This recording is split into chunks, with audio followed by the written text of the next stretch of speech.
Welcome to Aadya TV. ఇప్పుడు మనతో పాటు బీసీ జన సభ తెలంగాణ రాష్ట్ర అధ్యక్షుడు రాజారాం యాదవ్ ఉన్నాడు. ఆయన అడిగి తెలుసుకునే ప్రయత్నం చేద్దాం. చెప్పండి సార్, ఎట్లా చూస్తున్నారు? బీసీ బిల్లు ఆమోదం పొందింది అని చెప్పేసి రాష్ట్ర ప్రభుత్వం చెప్పడం అనేది అయితే జరిగింది. దాన్ని మీరు ఎట్లా చూస్తారు? Operation success, patient dead. బీసీల రిజర్వేషన్లు పెంచడమని కాగితాల మీద చెప్పిండు రేవంత్ రెడ్డి గారు. అందరు సపోర్ట్ కొట్టుండ్రు అని చెప్పేసి అన్నారు.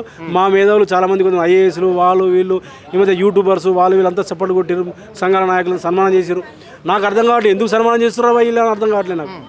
అంటే ముఖ్యమంత్రి కూడా మీకు చెప్పాడు కదా, ఇక్కడ మాత్రం నేను బీసీలకు పెద్దన్నను ఎలాంటి అన్యాయం చేయడం లేదు, కులగాన చేసి నేను ఆ కట్ట తీసుకొచ్చి మీ చేతిలో పెడతా అంటే మీ లెక్కలు అన్ని తెచ్చుకొచ్చి మీ చేతిలో పెడతా, మీరు తీసుకుపోయి ఏం చేసుకుంటారో మీ ఇష్టం అన్నాడు. అంటే చట్టసభల ప్రకారము పోతుందా లేకుంటే బీసీ నేతల చేతిలో పెడతా? వెనకడికి ఆ కోట శ్రీనివాసరావు సినిమా చూసినాం కదా, ఆ చెట్టుకు అది దానికి తాడుకు వేలాడిస్తారు కోడిని. అవును, కనీసం అది పనతోటే ఉంటుంది. ఆ కోడిని మనం వండుకున్నట్లు మనం తిన్నట్లు అన్నం పెట్టుకుని మనం తింటూ ఉండాలి. బీసీల పరిస్థితి కూడా గట్ల చేస్తుండే రేవంత్ రెడ్డి గారు.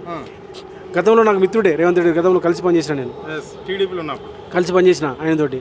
ఆయన మంచి ఫుట్బాల్ ప్లేయర్, మంచి ఫుట్బాల్ ప్లేయర్. ఆయన మరోడో లెక్క ఫుట్బాల్ ఢిల్లీకి తన్నిండు, వీడికి ఢిల్లీకి తన్నిండు.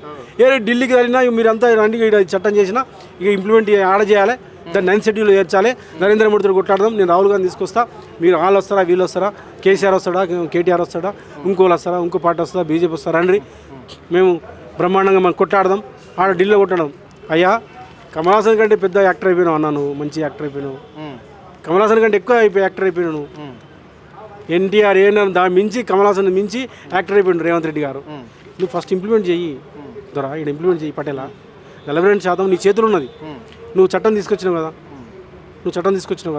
2 చట్టాలు తీసుకొచ్చినావు. ఒకటి స్థానిక సంస్థల్లో రిజర్వేషన్లు 42%, విద్యా ఉద్యోగ రంగంలో రిజర్వేషన్ 42% చేసినావు కదా.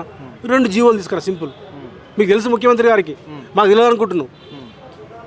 గొర్రె కాసిన వాళ్ళు మేకలు కాసిన వాళ్ళు వీళ్ళకి ఏం తెలియదు, లేదా తెలిసినా నేను చెప్పిన వింటారని అనుకుంటున్నావు. కొద్దిమంది చెప్తే ఇంటిండొచ్చు, వాళ్ళు వింటారొచ్చు.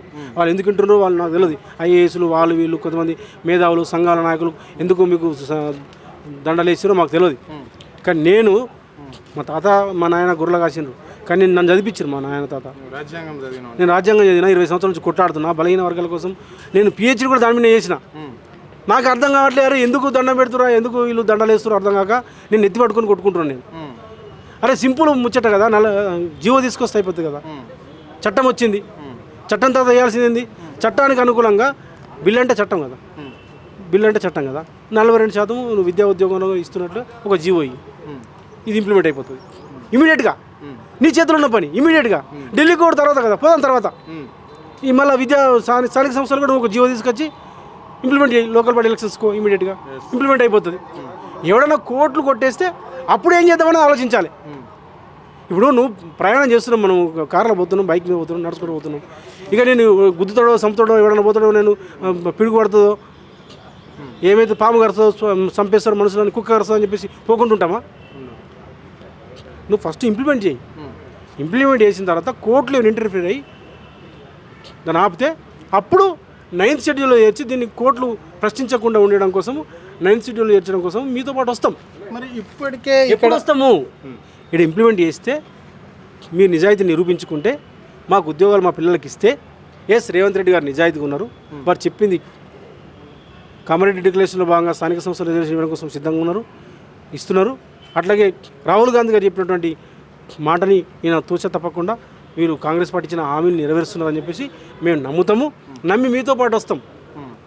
మీరు ఢిల్లీలో ఫుట్బాల్ ఆడితే మీతో పాటు మీరు కెప్టెన్ ఉండండి, మేమంతా మెంబర్స్ ఉంటాం, బ్రహ్మాండంగా కొడదాం. చెప్పండి అన్న, కామారెడ్డి డిక్లరేషన్ అంటున్నారు. కామారెడ్డి డిక్లరేషన్లో బీసీలకు అనేక హామీలు ఇచ్చారు, అందులో ఎన్ని నెరవేరినాయి? ఇప్పుడు బడ్జెట్ విషయమే కావచ్చు, లేకుంటే బీసీ కార్పొరేషన్ కావచ్చు, ఇతరత్ర చాలా హామీలు ఇచ్చారు కదా, అందులో ఎన్ని నెరవేరాయి? కాంగ్రెస్ పార్టీ చరిత్ర అంతా బీసీల వ్యతిరేక చరిత్ర, మోసం చేసిన చరిత్ర. ఇందిరాగాంధీ నుంచి, నెహ్రూ నుంచి, రాజీవ్ గాంధీ నుంచి నేటి వరకు వీళ్ళు మోసం చేస్తూనే ఉన్నారు, మేము మోసపోతూనే ఉన్నాము. కామారెడ్డి డిక్లరేషన్ అంతే. ఇప్పుడు కళ్ళ ముందర కనిపిస్తుంది కదా సోదరా, కళ్ళ ముందర బీసీలు మోసం చేస్తుంటే, బీసీలు దగా చేస్తుంటే ఎంత అన్యాయం చెప్పండి. బిల్లు పెట్టి చేతి దులుపుకొని ఢిల్లీకి పంపిస్తా అండి, నువ్వు గల్లీలో ఇంప్లిమెంట్ చేయి కదా. నువ్వు గల్లీలో ఇంప్లిమెంట్ చేసి ఇక్కడ చేసిన తర్వాత బ్రహ్మాండంగా నీతో పాటు మేము వస్తాం, యుద్ధం చేద్దాం. ఇప్పుడు బీసీలకు బీజేపీ సహకరించడం లేదంటారా మీరు? అంటే ఇప్పుడు ఎక్కువ శాతం బీసీలే కదా, ఇక్కడ తెలంగాణలో బీజేపీ జెండా ఎత్తేది బీసీలే, మరి దాన్ని మీరు ఎట్లా చూస్తారు? ఇప్పుడు బీసీల ఓట్లు బీజేపీ వేసుకుంటుంది. మండల్ కమిషన్ ఇంప్లిమెంట్ చేసినప్పుడు మొత్తం తెలియదు మన వాళ్ళకి, చాలామందికి తెలియదు. మండల్ కమిషన్ ఇంప్లిమెంట్ చేస్తే మండల్ కమిషన్ ఇంప్లిమెంట్ చేసినందుకు వీపీ సింగ్ గారి ప్రధానమంత్రిని ఊడగొట్టిండ్రు. ఊడగొట్టి అయోధ్య రథయాత్రను పెడితే మనమంతా పోయినాం. ఇక వాళ్ళు దేవుడిని పెట్టుకున్నారు, ఆ దేవుని లింగం మీద కూర్చున్నట్లు తేలు ఉన్నట్లు ఇక వాళ్ళు కూర్చున్నారు. తెలియదు, మనకు అమాయకం జనం ఉన్నాం కాబట్టి తెలియదు. బీసీల వ్యతిరేక పార్టీ ఈ దేశంలో ఏదైనా ఉందంటే అది బీజేపీ మాత్రం. అవునైంది బీజేపీ కదా. బీసీలకు రిజర్వేషన్ ఇస్తా అంటే mandal commission implementation VP Singh గారు చేస్తే ఆయన ప్రధానమంత్రి పదవిని ఊడగొట్టారు కదా. ఎప్పుడైనా బీసీలకు విద్యా ఉద్యోగ రంగాల్లో రాజకీయ రంగాల్లో వాళ్ళకి రిజర్వేషన్ ఇవ్వడం కోసం వాళ్ళ బతుకులు మారుస్తా అంటే అడ్డం పడేది first BJP party, RSS. Okay, right అన్న. మరి ఇక్కడ తెలంగాణ ఉద్యమంలో కూడా నిర్బంధం లేని ఓయూను ఈరోజు ధర్నాలు, ఆందోళనలు, ప్రెస్ మీట్లు పెట్టద్దు అని చెప్పేసి ఇంత నిర్బంధం చేయవలసిన అవసరం మీ రాష్ట్ర ప్రభుత్వానికి ఎందుకు వస్తుంది? ఇప్పుడు ముఖ్యమంత్రి గారు ఏం ప్రకటించిండ్రు? ప్రజా తెలంగాణ అన్నాడు. ప్రజా తెలంగాణ అసలు ఎటువంటి నిర్బంధాలు ఉన్నాయి, లాఠీలు ఉన్నాయి, బ్రహ్మాండంగా ప్రజలు స్వేచ్ఛగా జీవించవచ్చు అని రాహుల్ గాంధీ గారు మొత్తుకున్నారు, ప్రియాంక గాంధీ, రేవంత్ రెడ్డి గారు, కాంగ్రెస్ పార్టీ చెప్పింది. ఇలా చూస్తున్నాం కదా. ఇవాళ నిర్బంధం పెట్టిరు. మొన్న జర్నలిస్ట్ పిల్లల్ని దాడి చేశారు కదా, నీ ఉద్యోగాలు అడిగినందుకు పిల్లల్ని, ఆడపిల్లల్ని కొట్టిరు కదా అక్కడ. ఏడా ఇది మొన్న. అంతకుముందు కూడా ఈ ఉద్యోగాలు వాయిదా గ్రూప్ 2, గ్రూప్ 3 ఉద్యోగాలు పెంచాలని వాయిదా వేయాలని చెప్పేసి అశోక్ నగర్ వేస్తే ఆ పిల్లల్ని, ఆడపిల్లల్ని తీసుకుపోయి పోలీస్ స్టేషన్లో పెట్టిండ్రు. ఓయిలో కూడా ఆ పిల్లలు తలార్చుకొని వస్తే అలా ల్యాండ్స్కేప్ గార్డెన్లో వాళ్ళు ఎంటబడి కొట్టిరు కదా. అనేక ఉదాహరణలు లగచర్ల చూసినాము. ప్రతి దగ్గర ఇవాళ ఒక 70 ఏళ్ళ వృద్ధుడు ఆయన బాధను వెలుపుచ్చుకుంటే ఆయన తీసుకొచ్చి ఇలా తన్విని తర్వాత రేవతిని వాళ్ళిద్దరిని అరెస్ట్ చేసి జైలుకి పంపించారు. పాపం వాళ్ళు ఏదో యూట్యూబ్లో మాట్లాడినారని పెట్టినావు, సరే. ఇంకా 70 ఏళ్ళ ముసలి ఆయన. ఇంత అన్యాయం ఇది. ఎట్లా చూడొచ్చు మరి ఇది అత్యంత దుర్మార్గమైన ప్రభుత్వం, చాలా అప్రజాస్వామిక ప్రభుత్వం. ప్రజలందరూ గమనిస్తున్నారు, ఆల్రెడీ తేలిపోయింది. అందుకోసమే మేము ఈ నిరుద్యోగుల మా పిల్లలకు మా ఉద్యోగాల కోసము రేపు గతంలో కులగణన కోసం మొట్టమొదటి డిమాండ్ చేసింది ఇదే ప్రెస్ క్లబ్ వేదికగా బీసీ జనసభ. స్థానిక సంస్థల్లో రిజర్వేషన్లు కావాలి, వచ్చిన తర్వాతనే కమ్యూనిటీ డిక్లరేషన్ ఇంప్లిమెంట్ చేసిన తర్వాతనే నువ్వు ఎన్నికలకు రేవంత్ రెడ్డి అని చెప్పేసి ఇందిరాపార్క్ దగ్గర ధర్నా చేసిన బిడ్డ మీ రాజారాం యాదవ్ బీసీ జనసభ. ఇందిరాపార్క్ దగ్గర సత్యాగ్రహ దీక్ష చేసింది మీ బీసీ జనసభ, మీ రాజారాం యాదవ్. అనేక రౌండ్ టేబుల్, అనేక జిల్లాలు తిరిగి ఇద్దరిని ఒక ఎజెండాగా మార్చి కొట్లాడినటువంటి బిడ్డ రాజారాం యాదవ్. ఇవాళ కూడా చాలామంది నిద్రపోయినట్లు ఉన్నారు, సంఘాలు నిద్రపోయినట్టు నటిస్తున్నారు, మేధావులందరూ కూడా మధ్యలో కొడుతున్నారు, తబలా కొడుతున్నారు రేవంత్ రెడ్డికి.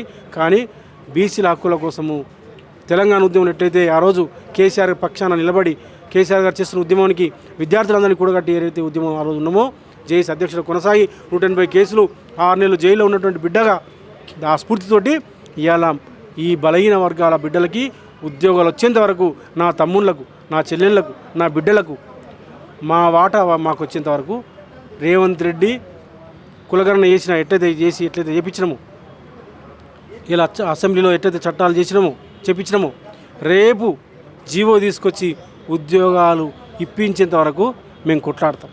ఎటువంటి త్యాగాలకైనా సిద్ధం, ఎటువంటి త్యాగాలకైనా. ప్రాణాలు పోయినా లెక్క చేయము, ఎన్ని కేసులు పెట్టుకున్నా లెక్క చేయము, దేనికి లెక్క చేయము. నా బిడ్డలకి ఉద్యోగాలు రావడమే నాకు ముఖ్యం. Right, thank you. ఇది పరిస్థితి. కామారెడ్డి డిక్లరేషన్ ఏ ఒక్కటి కూడా ఇక్కడ రాష్ట్ర ప్రభుత్వం ఇంప్లిమెంట్ చేయలేకపోయింది. కనీసం కులగానం కూడా చేయలేకపోతుంది. నామ మాత్రం పేపర్లకే పరిమితం చేస్తుంది. 42% అని చెప్తున్నాడు. ఇక్కడ మా కులాలకు సంబంధించిన వాళ్ళు సంబరాలు జరుపుతున్నారు. అది ఎంతవరకు కరెక్టో ఈ మేధావులకు తెలవాలి అని చెప్పేసి రాజారాం యాదవ్ ప్రశ్నించడం అనేది జరిగింది. ఇప్పుడే అన్నము పెట్టగానే ఉడికింది అన్నట్లు కాదు, అది ఇంప్లిమెంట్ చేసుకోవాలి. బీజేపీ సర్కార్ చేస్తేనే అవుతుంది తప్ప కావాలనే డ్రామా చేస్తున్నాడు ఇక్కడ రేవంత్ రెడ్డి అని చెప్పేసి చెప్పేసి రేవంత్ రెడ్డి ఇక్కడ డ్రామా చేస్తున్నాడు, ఏదో నాటకాలు మాత్రమే ప్రదర్శన చేస్తున్నాడు బీసీల పైన అని చెప్పేసి ఆయన చెప్పడం అనేది జరిగింది. ఇదే రీతిగా మా ఉద్యోగ అవకాశాలలో మాకు అన్యాయం జరిగితే మాత్రం రేవంత్ రెడ్డి సర్కారును తప్పకుండా ఓడించే ప్రయత్నం చేస్తాము. ఒక జేఏసీ నాయకుడిగా, ఒక ఉద్యమకారునిగా, ఇప్పుడు ఉన్న బీసీ జన సభ సభ్యుడి అధ్యక్షునిగా నా ప్రయత్నం నేను చేస్తా, రేవంత్ రెడ్డికి తగిన సాక్షి చేస్తాము అని చెప్పేసి ఆయన హెచ్చరించడం అనేది అయితే జరిగింది. కెమెరా పర్సన్ శ్రవంత్, అరుణ్, ఆద్య టీవీ, హైదరాబాద్.